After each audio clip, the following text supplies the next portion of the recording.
দর্শক, সকালে যখন একটি রিপোর্ট করেছিলাম তখন প্রথম রিপোর্টটাই ছিল যে দুইজন, কেউ কেউ বলছেন চারজন মারা গেছেন টঙ্গীতে ইজতেমা মাঠের দখল নিয়ে।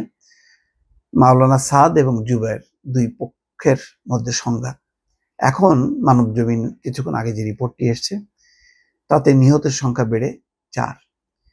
বিজিবি মোতায়েন করা হয়েছে 4 প্লাটুন এবং সংঘাত কোন পর্যায়ে যে মেডিকেলে, ঢাকা মেডিকেলে পাঠানো হয়েছে দুই পক্ষেরই যারা আহত হয়েছেন তাদের, সেখানেও দুই পক্ষ সংঘাতে জড়িয়েছে। পরে সেখানে সেনা মোতায়েন, বিজিবি মোতায়েন, পুলিশ মোতায়েন করা হয়েছে। একটা রক্তক্ষয়ী সংঘাত। এই সংঘাতের শেষ কোথায় যায় না। হাসনাত আব্দুল্লাহ এখানে যুক্ত হয়েছেন, তিনি একটি স্ট্যাটাস দিয়েছেন এবং এই সংঘর্ষের ব্যাপারে আসলে ঘটনাটা কি তার কিছু আলোকপাত করেছেন। আগে আমরা একটু দেখি। ইতিমধ্যে সচিবালয় উপদেষ্টারা বৈঠক করছেন দুই পক্ষের সঙ্গেই যে পরিস্থিতি নিয়ন্ত্রণ করার জন্য। টঙ্গীর বিশ্ব ইজতেমা ময়দান দখলকে কেন্দ্র করে জুবায়ের এবং সাতপন্থীদের মধ্যে সংঘর্ষ হয়েছে। এই ঘটনায় 4 জন নিহত এবং শতাধিক আহত হয়েছেন। আহতদের টঙ্গী সরকারি হাসপাতাল সহ আশেপাশে হাসপাতালে নেওয়া হচ্ছে। আইন শৃঙ্খলা বাহিনীর সদস্যরা পরিস্থিতি নিয়ন্ত্রণ করছেন এবং সংঘর্ষ শুরু হয় বুধবার ভোর 3:30টার দিকে।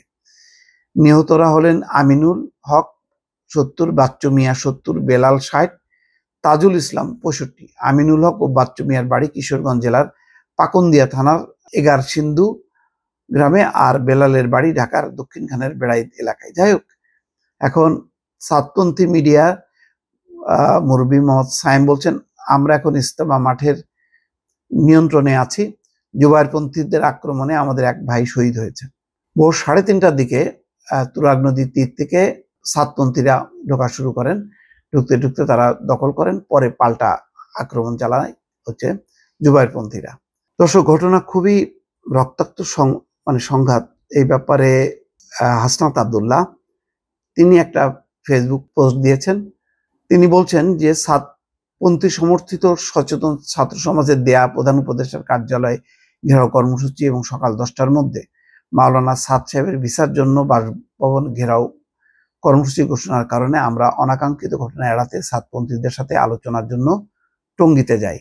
সেখানে আলোচনা শেষে তারা প্রধান উপদেষ্টার কার্যালয় ঘেরাও কর্মসূচি প্রত্যাহার করেন এবং মাওলানা সাদ সাহেবের ভিসার জটিলতা নিরসনে পুনরায় আলোচনা করে সিদ্ধান্ত নেওয়ার প্রতিশ্রুতি দেন। তবে তারা টঙ্গী ময়দানে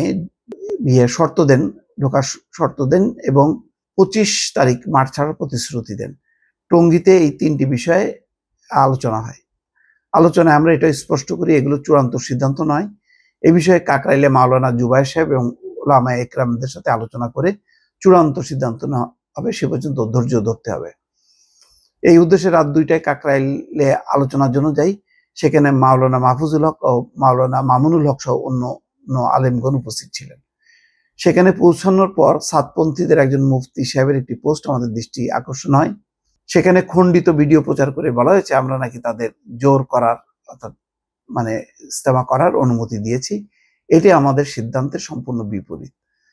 যাই হোক, এখন খুব গোলমেলে একটা অবস্থা, যার যার অবস্থানে অনড় আছে।